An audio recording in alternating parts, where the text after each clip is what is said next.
Diuretics are medications that act on the kidneys to increase production of urine, and therefore elimination of water from the body. There are 5 main types of diuretics: carbonic anhydrase inhibitors, osmotic diuretics, loop diuretics, potassium-sparing diuretics, and last but not least, thiazide and thiazide-like diuretics, which we'll get intimately acquainted with during this video. Now, the basic unit of the kidney is called a nephron, and each nephron is made up of a glomerulus, which filters the blood. The filtered content goes through the renal tubule, where excess waste and molecules, such as ions and water, are removed or filtered through an exchange between the tubule and the peritubular capillaries. So the renal tubule plays a huge role in secretion and reabsorption of fluid and ions, such as sodium, potassium, and chloride, in order to maintain homeostasis, or the balance of fluid and ions in our body. The renal tubule has a few segments of its own: the proximal convoluted tubule, the U-shaped loop of Henle with a thin descending, a thin ascending, and a thick ascending limb, and finally, the distal convoluted tubule, which empties into the collecting duct, which collects the urine. Alright, so thiazide and thiazide-like diuretics are taken per orally, and once in the blood, they travel to the kidneys where they're secreted by the proximal convoluted tubule into the lumen of the renal tubule.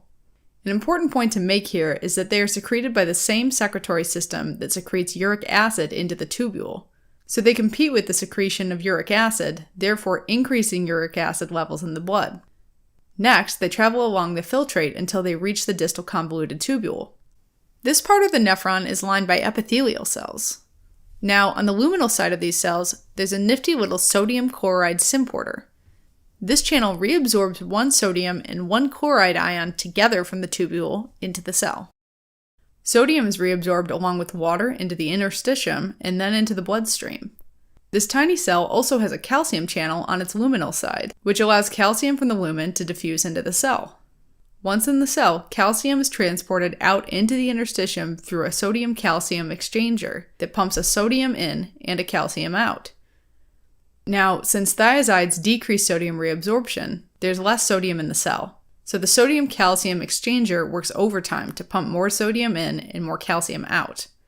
The decrease in intracellular calcium, in turn, leads to more calcium reabsorption from the urine. Okay, so let's meet our diuretic team here. But first, what is a thiazide and what is a thiazide-like diuretic? Well, all these medications have the same effect. The difference stems from their chemical structure. Thiazides are benzothiadiazine derivatives, like chlorothiazide and hydrochlorothiazide, and they all end in thiazide, whereas thiazide-like diuretics, like metolazone, indapamide, and chlorthalidone, are sulfonamide derivatives. Now, the major indication for diuretics is the management of hypertension and edematous states. Since these medications cause water loss through the urine, it leads to decreased plasma volume and cardiac output, resulting in lower blood pressure. This also treats edematous states like pulmonary edema or ascites, where fluid builds up in the extracellular space. These medications are less potent in their diuretic effect when compared to loop diuretics, but they're much longer lasting. Thiazides are used mainly as first-line antihypertensive agents, since they decrease plasma volume. This also makes them useful as a second-line therapy to treat edematous states caused by conditions like heart failure or cirrhosis. Since they increase calcium reabsorption, they can also be used in individuals with calciuria to prevent calcium nephrolithiasis or the formation of calcium oxalate kidney stones. Preventing calcium loss can also slow down the progression of osteoporosis. Finally, an interesting indication is nephrogenic diabetes insipidus, which is where the kidneys don't respond to ADH, so they can't reabsorb water in the distal convoluted tubule and collecting duct, and thus eliminate huge amounts of dilute urine each day. However, individuals usually compensate by also drinking huge amounts of water throughout the day to replace the losses and maintain blood volume. So why give these people thiazides if they're already eliminating so much urine? Well, thiazides induce a mild hypovolemia, and this makes the kidneys respond by absorbing more sodium and water in the proximal convoluted tubule. With less fluid reaching the distal convoluted tubule, fluid balance is maintained. However, thiazides do come with some side effects. First off, they tend to tamper with sugar and fat metabolism, causing hyperglycemia and an increase in serum cholesterol and LDL. They also cause more calcium and uric acid to be retained in the blood. So hypercalcemia and hyperuricemia are a risk. Chronic hyperuricemia could also lead to gout. Since thiazides increase sodium loss in the urine, short-term use causes hyponatremia. To make things worse, increasing urine output can cause hypovolemia, which in turn triggers the secretion of antidiuretic hormone, or ADH. ADH binds to specific V2 receptors in the collecting duct and retains more water relative to sodium, diluting the blood and further lowering the sodium concentration. Another interesting side effect is something called hypokalemic metabolic alkalosis. Hypokalemic means low serum potassium, and metabolic alkalosis refers to an increase in blood pH, which is caused by either too much bicarbonate or too few hydrogen ions in the blood. This happens because an increased concentration of sodium ions in the collecting duct make the collecting duct secrete more potassium and hydrogen ions from the blood and into the urine. Finally, people with allergic reactions to sulfonamide medications may develop an allergic reaction to thiazides and thiazide-like diuretics.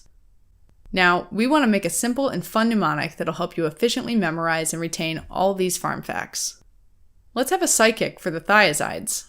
And she's holding a seance for her client who represents the thiazide-like diuretics. The client is Indian, for indapamide, and he's holding a metallic laser gun, for metolazone, while eating a bowl of colorful salad for chlorthalidone. On the table, there are a few objects representing the indications for these medications. First, instead of a crystal ball, the psychic is using a water balloon sitting on top of a blood pressure cuff, which represents the edematous state and hypertension. Next, there's a milk bottle with a kidney stone, representing calciuria, and a bone full of holes, representing osteoporosis. Finally, there's a sippy cup for diabetes insipidus. The side effects will be represented by the ghost they summon. This ghost with red rashes is sitting in a hot spring with the sulfuric smell of rotten eggs, because these medications can cause a reaction in people with a sulfa allergy. His fingers are swollen with uric acid crystals sticking out, for hyperuricemia and gout. Next to him are the unhealthy foods that led to his death. On one side, there's a huge stick of butter for hyperlipidemia and a giant candy bar for hyperglycemia. There's also a box of baking soda with a banana peel on it for hypokalemic metabolic alkalosis. On his other side is a short and empty salt shaker, representing hyponatremia. Alright, as a quick recap. Thiazide and thiazide-like diuretics are medications that block the sodium chloride symporter in the distal convoluted tubule in order to increase urine output. The most commonly used thiazides are chlorothiazide and hydrochlorothiazide, and the most commonly used thiazide-like diuretics are metolazone, indapamide, and chlorthalidone. They're mostly used as first-line antihypertensive agents, but can also be administered to reduce edema in heart failure and cirrhosis. They also increase calcium reabsorption, so they're used to prevent calcium kidney stones and osteoporosis. Finally, they can correct the imbalances in nephrogenic diabetes insipidus.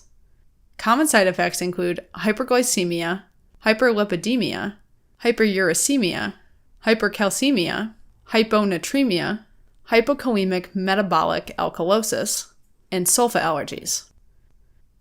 But wait, there's more! Here's a mind map with all of the mnemonics. Go ahead and pause the video so you can test yourself and see what you remember. Stay tuned for the answers after the credits.